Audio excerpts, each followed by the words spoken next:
Assalamualaikum warahmatullahi wabarakatuh. Salam sejahtera dan sehat untuk kita semua. Peserta LDKS yang saya banggakan, para calon pemimpin generasi penerus bangsa Indonesia yang luar biasa dengan aura positifnya.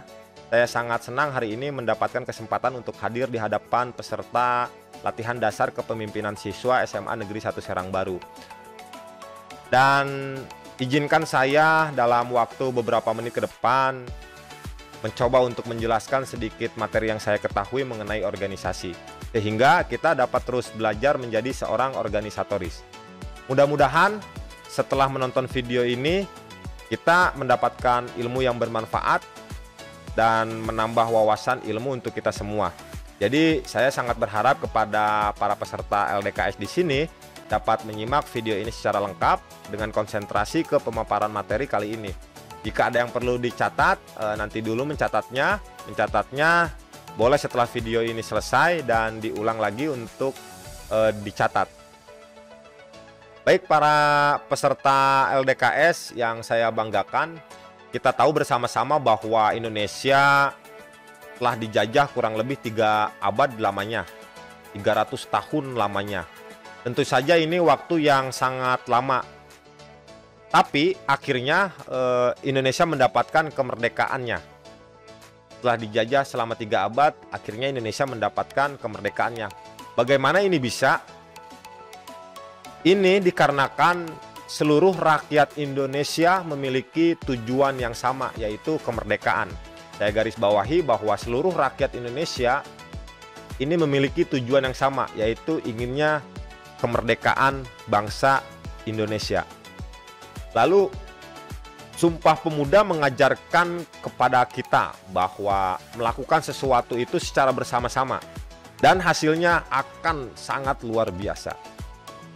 Bahkan sebuah adagium mengatakan kebaikan yang berserakan akan dikalahkan oleh kebatilan yang terstruktur atau terorganisasi. Maka dari itu kita sepakati organisasi adalah penting. Atau itulah pentingnya berorganisasi. Ada yang mengatakan seperti ini. Kalau satu di sebuah agama ya, di agama Islam, kalau 1 ditambah 1 itu adalah berjamaah. Jadi 1 ditambah 1 itu adalah berjamaah. Yang satunya imam dan yang satunya makmum, berjamaah. Kalau kita sholat sendirian, kita hanya mendapatkan pahala 1. Dan jika kita sholat berjamaah, insya Allah kita akan mendapatkan pahala 27 ganjaran pahala dari Allah Subhanahu wa Ta'ala. Itulah pentingnya suatu kegiatan dilakukan secara bersama-sama.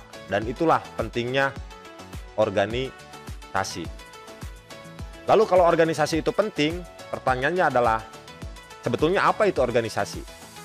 Sebetulnya apa itu organisasi? Organisasi di sini dikatakan adalah wadah atau tempat banyak orang yang bekerja sama dan berkumpul secara sistematis, rasional dalam mencapai satu tujuan. Jadi organisasi adalah wadah atau tempat banyak orang yang bekerja sama dan berkumpul secara sistematis, rasional dalam mencapai satu tujuan. Dikatakan pula organisasi adalah sebuah wadah untuk sekumpulan orang yang bekerja sama secara rasional serta sistematis yang terpimpin atau terkendali untuk mencapai tujuan tertentu dan memanfaatkan sumber daya yang ada di dalamnya. Nah, pengertian itu pun ada banyak. Pengertian organisasi itu ada banyak. Saya di sini akan memaparkan 3 pengertian organisasi. Yang pertama, pengertian secara umum, lalu yang kedua ada pengertian menurut buku ya. Yang ketiga adalah pengertian menurut ahli. Kita bahas dari yang pertama dulu, yaitu pengertian secara umum. Di sebelumnya pun sudah dijelaskan, itu pun salah satu pengertian secara umum. Dan di sini saya akan tambahkan lagi pengertian secara umum. Organisasi itu memiliki definisi sebagai suatu sarana perkumpulan yang diperuntukkan bagi kelompok orang yang saling bekerja sama secara tertib dan terarah untuk meraih tujuan tertentu. Jadi bekerja sama secara tertib dan terarah untuk meraih tujuan tertentu. Nah, pengertian organisasi tersebut menjelaskan bahwa organisasi pada umumnya menggunakan sumber daya seperti lingkungan, manusia, ada metodenya, ada peralatannya, ada uangnya, ada modal dan berbagai sumber lainnya untuk meraih tujuan organisasi sebetulnya. Lalu yang selanjutnya di pengertian secara umum ini ada dua pengertian organisasi sebetulnya. Yang pertama adalah dikatakan bahwa organisasi merepresentasikan suatu lembaga atau suatu kelompok fungsional. Nah, ini contohnya adalah organisasi seperti perusahaan, lalu rumah sakit, atau Dewan Perwakilan Rakyat, atau Perserikatan Olahraga, dan lain sebagainya.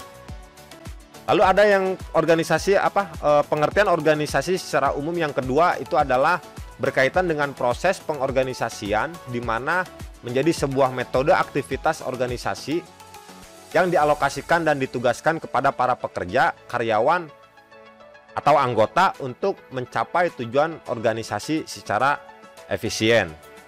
Nah, itu pengertian organisasi secara umum. Lalu yang selanjutnya ada pengertian organisasi menurut buku. Saya akan menjelaskan yang pertama menurut Kamus Umum Bahasa Indonesia. Kamus Umum Bahasa Indonesia menyatakan bahwa pengertian organisasi adalah penyusunan dan aturan yang berasal dari berbagai macam bagian baik manusia ataupun lainnya menjadi satu kesatuan yang teratur. Jadi Kamus Umum Bahasa Indonesia mengatakan seperti itu. Lalu yang selanjutnya adalah juga menurut buku Sosiologi SMU ya. Ada pada buku Sosiologi SMU yang karya dari penulisnya C. Handayani dan J. Murdia Moko mengatakan bahwa organisasi yaitu suatu sistem sosial dengan identitas bersama, list member detail, kegiatan yang jelas, dan peraturan terkait perpindahan anggota. Definisi ini juga sebetulnya sangat dekat dengan pengertian organisasi sosial. Nah, melalui pengertian organisasi tersebut dapat dikemukakan bahwa sumber daya manusia yang tergabung dalam suatu organisasi memiliki kesepakatan bersama untuk meraih tujuan secara teratur dan rasional dengan adanya pimpinan yang terencana. Jadi dalam hal LDKS ini, organisasi akan berkaitan erat dengan anggotanya dan akan berkaitan erat dengan pimpinan gitu, dengan ketua atau dengan kepala atau dengan pemimpin. Seperti itu. Lalu yang selanjutnya ada pengertian organisasi menurut para ahli ya, menurut para ahli. Selain pengertian organisasi secara umum yang barusan, arti organisasi juga didefinisikan oleh para ahli. Penjelasan ini juga masuk dalam materi keorganisasian ya. Jadi menurut para ahli yang ini pun masuk dalam materi keorganisasian. Adapun pengertian organisasi menurut para ahli adalah saya akan membacakan beberapa saja, yaitu menurut Stephen Robbins bahwa organisasi adalah entitas sosial yang terkoordinir secara sengaja dan memiliki batasan yang mampu dipahami serta bergerak berdasarkan acuan yang berjalan sepanjang waktu dalam rangka meraih tujuan bersama. Itu menurut Stephen Robbins. Lalu ada yang menurut Stunner, pengertian organisasi menurut Stunner, organisasi adalah pola yang saling berkaitan di mana sumber daya manusia yang berada di dalamnya diarahkan oleh manajer untuk mencapai tujuan bersama. Jadi pola yang saling berkaitan di mana sumber daya manusia yang berada di dalam sebuah organisasi itu diarahkan oleh manajer atau oleh seseorang yang mengelola, manajer. pengelola ya, pengelola untuk mencapai tujuan bersama. Jadi kita garis bawahi bahwa organisasi ini adalah wadah atau kumpulan yang tersistematis dan memiliki tujuan bersama. Semua ahli mengatakan seperti itu. Pasti ada garis bawahnya tujuan bersama, bukan tujuan individu atau tujuan segelintir orang di dalam organisasi, tetapi tujuannya adalah tujuan bersama. Jeda ice breaking berikut. Mari kita ikuti ya ice breaking berikut ini. Oke, kita ice break dulu ya. Kita break dulu dengan permainan. Ini permainan acak kata. Kalau tadi disimpan dulu bukunya, catatannya, sekarang mohon untuk dibuka.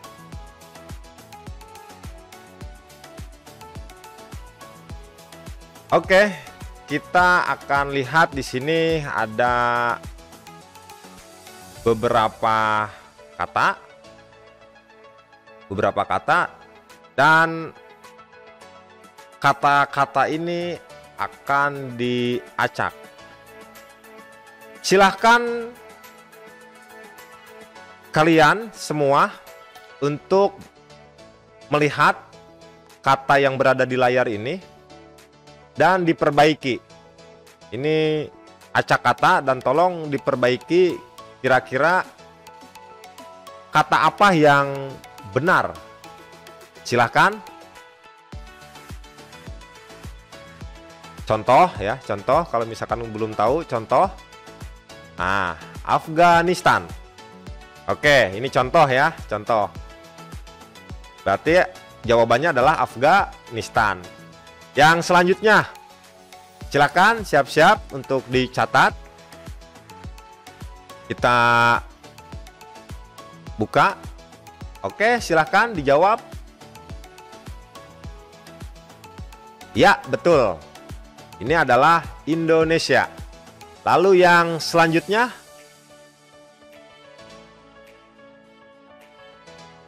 baik, ini adalah Filipina. Yang selanjutnya,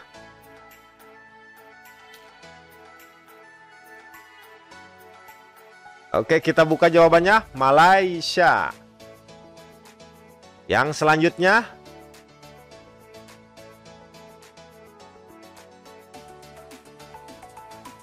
ya betul, Nigeria. Lalu yang selanjutnya,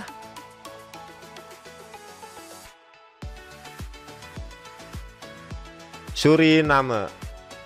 Oke, sekarang dibutuhkan kejujuran untuk menjawab pertanyaan yang berikutnya. Karena saya sendiri tidak dapat melihat, jadi silahkan untuk jujur saja. Dapat nilai berapa? Satu pertanyaan jika benar mendapatkan nilai 1. Silahkan untuk mendapatkan kata-kata yang benar atau kalimat yang benar.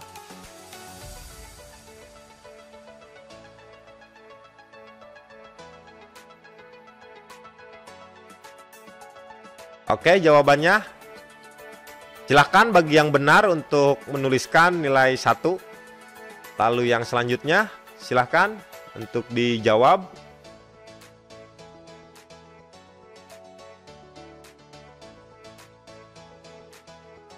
Baik, jawabannya adalah hitam putih. Lalu yang selanjutnya,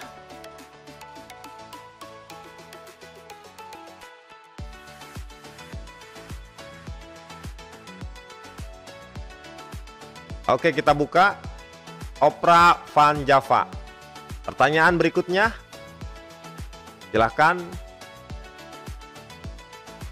Acak kata dan dijadikan kata yang benar. Jawabannya adalah jika aku menjadi. Yang selanjutnya, silahkan untuk menjawab.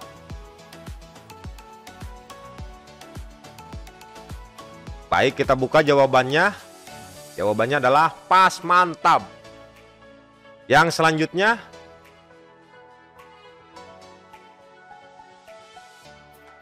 Silakan untuk jawab. Tolong untuk jujur ya. Pertanyaan benar 1 poin. Oke. Jawabannya adalah bukan 4 mata. Silakan untuk poinnya dihitung sendiri. Ada 6, berarti seharusnya nilainya 6 ya. Yang selanjutnya kita acak lagi. Pertanyaan pertama. Silahkan. Kira-kira apa? Ini tingkat kesulitan yang ketiga ya.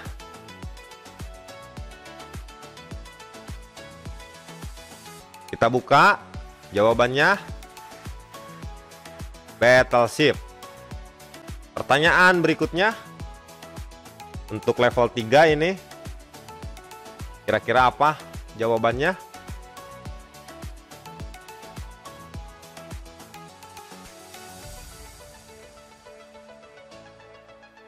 Kita buka ya, bersama-sama kita buka. Jawabannya adalah Fantastic Four. Pertanyaan berikutnya. Silahkan. Nah, ini perfilman ini sebetulnya ya, Battleship, Fantastic Four. Lalu yang selanjutnya kira-kira apa? Kita buka jawabannya. Wah, Incredible Hulk. Pertanyaan berikutnya, silahkan.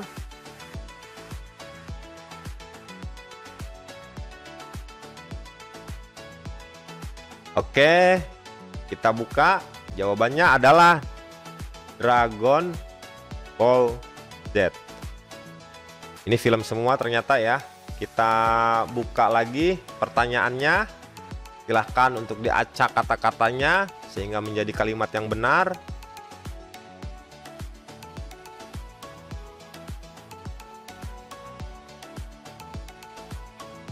Kita buka jawabannya.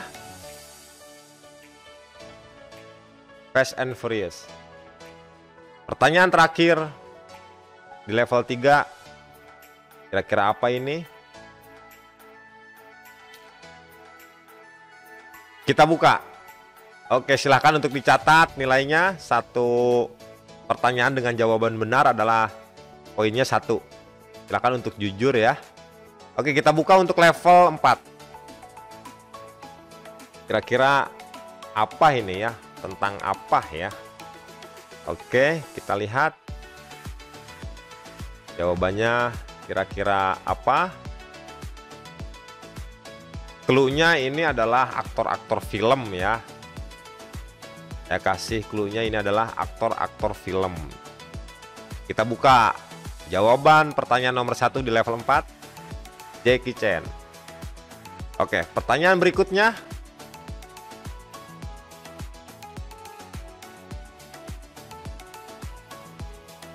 Oke, kita buka ya. Kita buka.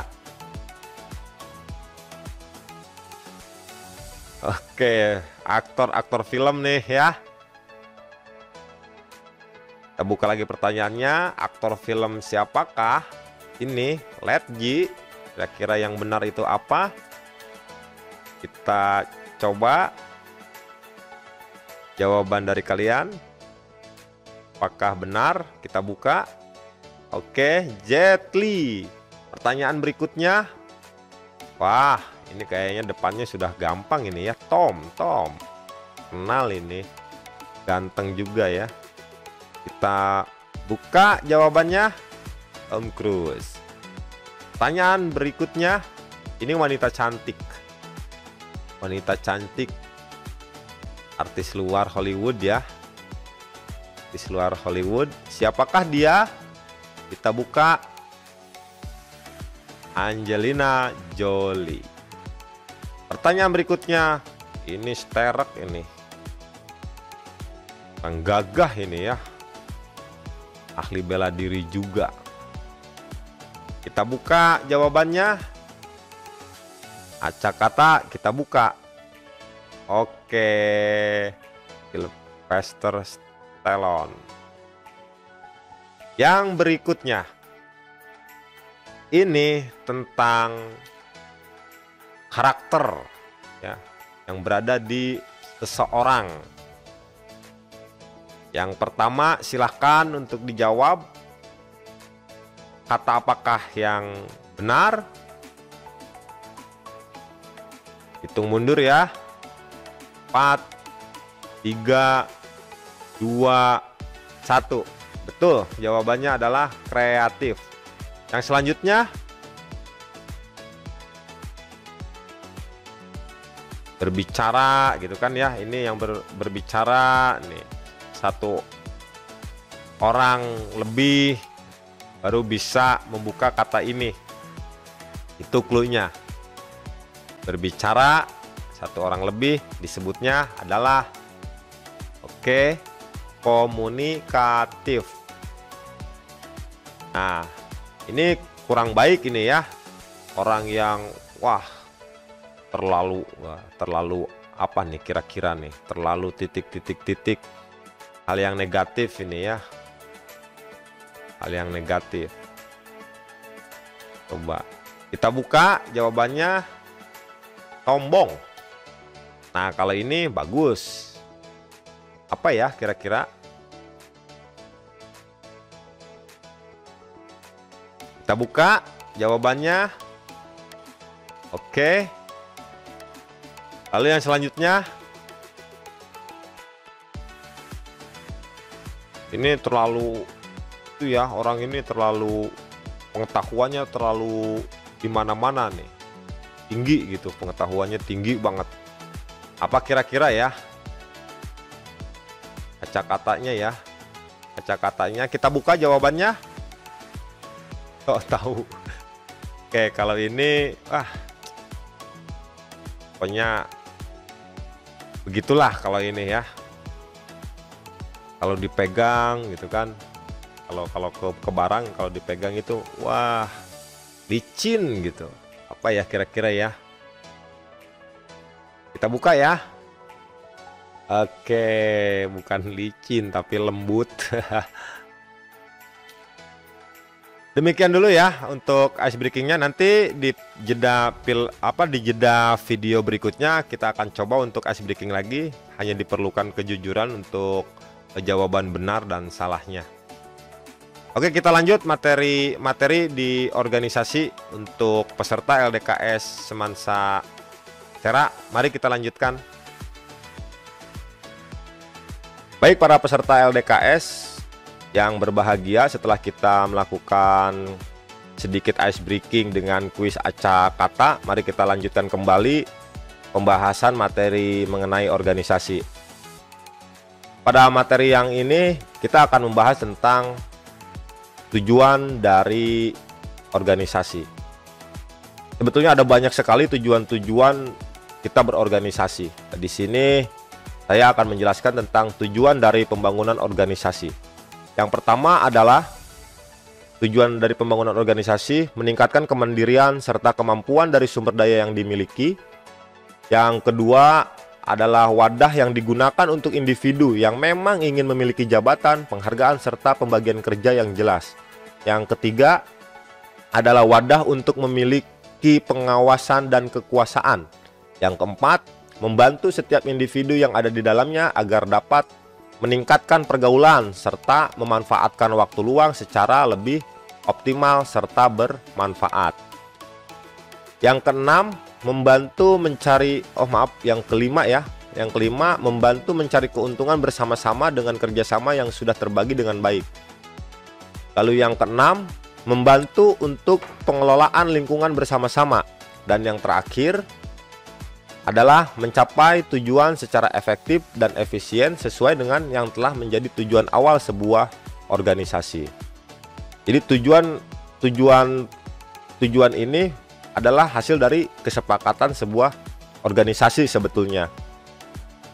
Organisasi memang harus jelas tujuan serta berbagai hal yang akan dilakukan di dalamnya.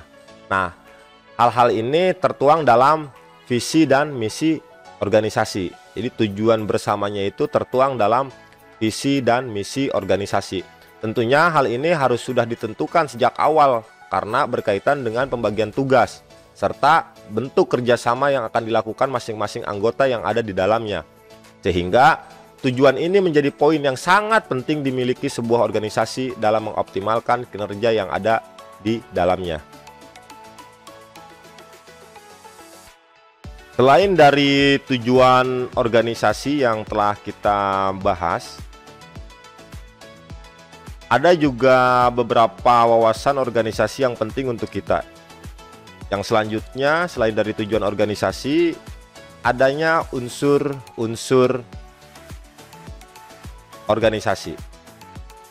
Nah, untuk bisa menjalankan sebuah organisasi secara optimal, maka diperlukan kelengkapan unsur dasar dalam organisasi itu sendiri. Dengan adanya kelengkapan unsur tersebut, maka organisasi dalam terlaksana keorganisasiannya akan baik. Berikut beberapa unsur yang harus ada di dalam organisasi. Yang pertama adalah organisasi yang terdiri dari pemimpin yang mengatur organisasi secara umum. Jadi yang pertama adalah pemimpin. Lalu yang kedua, adanya kerjasama. Kerjasama ini menjadi bagian penting dalam sebuah organisasi. Karena dengan adanya kerjasama yang baik, maka tujuan organisasi dapat dicapai bersama-sama. Sehingga adanya tingkatan anggota yang pada akhirnya akan memudahkan dalam mengatur bagian kerja untuk menjalin kerjasama yang lebih baik. Lalu yang ketiga adalah tujuan organisasi akan menjadi arah perjalanan organisasi tersebut dalam menentukan kegiatan yang dilakukan nantinya. Jadi unsur yang berikutnya adalah tujuan. Lalu yang keempat adalah lingkungan seperti kondisi sosial, budaya, ekonomi, dan teknologi menjadi pendukung dalam mencapai tujuan dari organisasi yang telah ditentukan sebelumnya. Jadi yang keempat itu unsurnya adalah lingkungan. Dan yang kelima, peralatan. Nah, peralatan ini adalah sarana seperti materi, budget, barang modal, dan lainnya yang dapat menjadi tempat bekerja atau berkumpulnya organisasi. Yang keenam, komunikasi. Nah, komunikasi tentunya akan sangat mempengaruhi bagaimana setiap anggota organisasi dapat bekerja sama dengan baik. Komunikasi yang baik akan sangat mendukung perkembangan organisasi secara optimal sesuai dengan proses kerja yang sudah diatur sedemikian rupa. Jadi bagi para organisatoris akan sangat banyak belajar hal-hal yang tidak akan ditemukan di dalam bangku sekolah atau bangku kuliah dengan cara berorganisasi. Lalu yang selanjutnya, selain daripada unsur, ada ciri-ciri organisasi. Nah, ciri-ciri organisasi ini ada beberapa hal yang dapat menjadi ciri-ciri sebuah organisasi, yaitu adalah satu, memiliki anggota atau kelompok orang di dalamnya yang berjumlah 2 orang atau lebih untuk bisa menjalankan organisasi sesuai dengan tujuan yang telah ditentukan. Lalu ciri berikutnya adalah tetap seperti kata yang sebelumnya sering disebut. Jadi ciri organisasi itu adalah memiliki tujuan organisasi yang akan dicapai bersama, sehingga kegiatan yang dilakukan di dalamnya akan lebih jelas. Lalu ada keterkaitan atau saling bekerja sama. Nah, ini juga menjadi ciri khas khusus dalam organisasi. Lalu yang keempat, adanya peraturan yang dibuat untuk kepentingan setiap anggota. Dan yang kelima adalah pembagian tugas yang sinergi. Itu adalah ciri-ciri dari organisasi. Dan yang berikutnya, selain dari tujuan, unsur, dan ciri-ciri organisasi, ada bentuk-bentuk organisasi. Dalam materi wawasan berorganisasi, ada bentuk-bentuk organisasi. Nah, bentuk organisasi ini dibagi menjadi beberapa bentuk yang berdasarkan struktur untuk membedakan satu sama lain.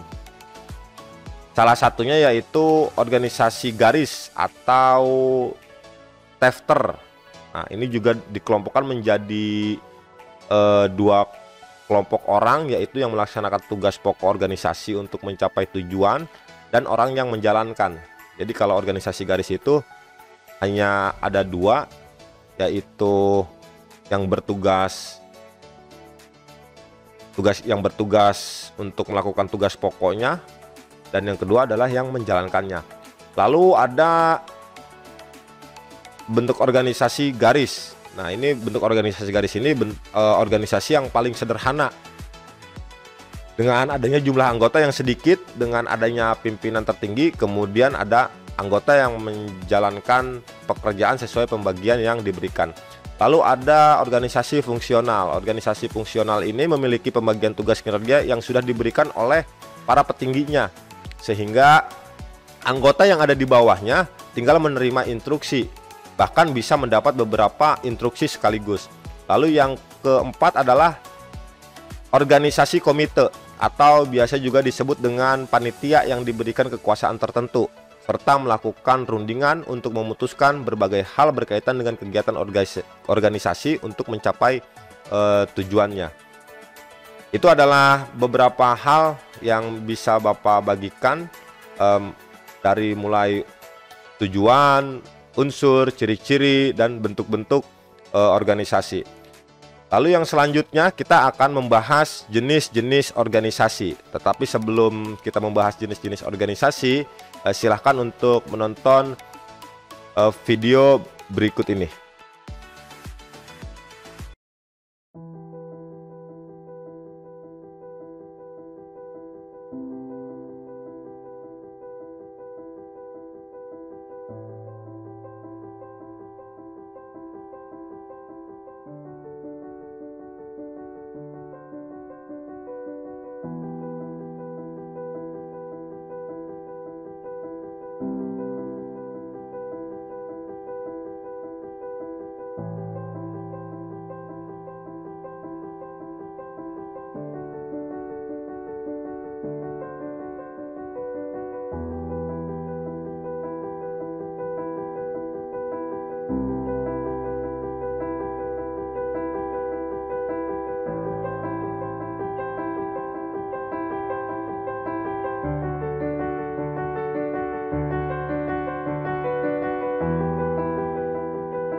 Baik para peserta LKS yang saya banggakan, barusan kita setelah jeda nonton video, lalu yang berikutnya kita akan membahas tentang jenis-jenis organisasi. Nah, organisasi ternyata memiliki beragam jenis berdasarkan berbagai pertimbangan, yang diantaranya adalah sebagai berikut. Yang pertama, berdasarkan hubungan personal, terbagi menjadi dua organisasi, yaitu organisasi formal yang resmi, biasanya ada juga yang malahan yang sudah memiliki badan hukum untuk organisasi formal ini. Lalu ada organisasi informal. Organisasi ini terbentuk karena kesamaan minat saja dan atau kesamaan pribadi atau kebutuhan untuk tujuan bersama.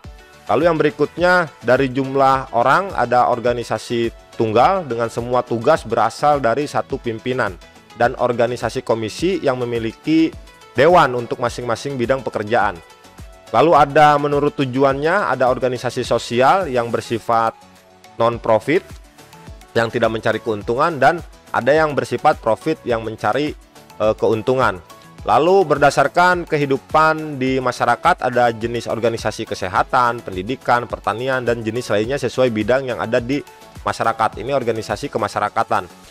Lalu yang berikutnya ada berdasarkan fungsi serta tujuan yang dilayani, yaitu seperti contoh organisasi politik, pemelihara seperti peduli lingkungan, integratif, dan produksi secara khusus sesuai tujuannya juga.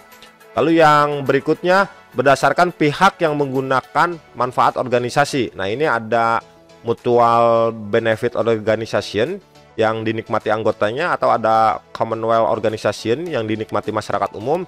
Ada juga yang service organization dinikmati pelanggan khusus dan bisnis yang akan dinikmati para konsumennya. Ini berdasarkan pihak yang menggunakan manfaat organisasi ya, seperti banyak kita seperti Indomart seperti itulah. Lalu yang berikutnya, dalam lalu lintas kekuasaan terbagi menjadi 3, yaitu lini atau lurus. Nah, ini dalam lalu lintas kekuasaan ya. Ini organisasi, jenis organisasi yang bersifat lalu lintas kekuasaan. Nah, ini terbagi menjadi 3 sebetulnya, yaitu lini atau lurus, yaitu kekuasaan hanya mengalir dari pimpinan organisasi saja. Lini atau staf pimpinan, lini atau staf pimpinan akan dibantu dengan kepala staf yang ada di bawahnya secara langsung. Dan fungsional yang fungsi di dalamnya akan dipimpin oleh orang yang sudah ahli di bidangnya. Nah, berikutnya kita akan membahas lalu apa sih kita belajar organisasi untuk apa dan lain sebagainya. Nah, belajar organisasi ini sebetulnya belajar sesuatu yang tidak ada di bangku sekolah seperti itu sebetulnya, seperti hubungan individu, komunikasi yang sudah dijelaskan di awal, terus kerjasama, terus menjadi leader atau pemimpin. Nah, itu semua hal-hal yang tidak dapat kita pelajari di bangku sekolah atau di mata pelajaran, itu tidak ada. Seperti arah komunikasi, lobbying. Nah, ini pentingnya untuk berorganisasi. Lalu kalau misalkan kita menjadi siswa, belajar di mana kita berorganisasi. Kita akan belajar berorganisasi, wadahnya adalah salah satunya wadahnya adalah ada organisasi siswa intrasekolah, ada ekstrakurikuler, atau ada klub bahasa dan klub-klub lainnya. Karena di situ berkumpul 1 orang atau lebih yang memiliki tujuan bersama. Nah, selanjutnya kita akan membahas tentang organisasi di lingkungan sekolah agar kita menambah wawasan lagi. Tapi sebelumnya, mari kita saksikan video motivasi berikut ini.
Sekarang kita akan membahas tentang organisasi yang berada di lingkungan sekolah.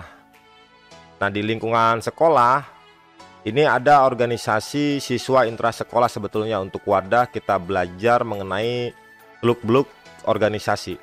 Nah, organisasi siswa intrasekolah atau biasa disingkat dengan OSIS adalah suatu organisasi yang berada di tingkat sekolah di Indonesia yang dimulai dari sekolah menengah pertama atau SMP dan sekolah menengah atas atau SMA.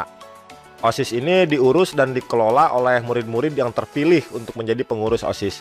Nah, para peserta LDKS ini adalah calon-calonnya, calon-calon para pemimpin generasi bangsa atau calon-calon pemimpin organisasi siswa intrasekolah di SMA Negeri 1 Serang Baru. Biasanya organisasi ini memiliki seorang pembimbing dari guru yang dipilih oleh pihak sekolah. Dan anggota OSIS adalah seluruh siswa yang berada pada satuan sekolah tempat OSIS itu berada. Dalam upaya mengenal, memahami, dan mengelola OSIS, perlu kejelasan mengenai pengertian, tujuan, fungsi, dan struktur OSIS. Nah, ini akan dipelajari ketika kalian berada di lingkungan organisasi tersebut atau berada di lingkungan organisasi OSIS, maka akan mengenai jelas gamblang mengenai pengertian, tujuan, fungsi, dan struktur OSIS di SMA Negeri 1 Serang Baru. Nah, saya akan sedikit saja memaparkan.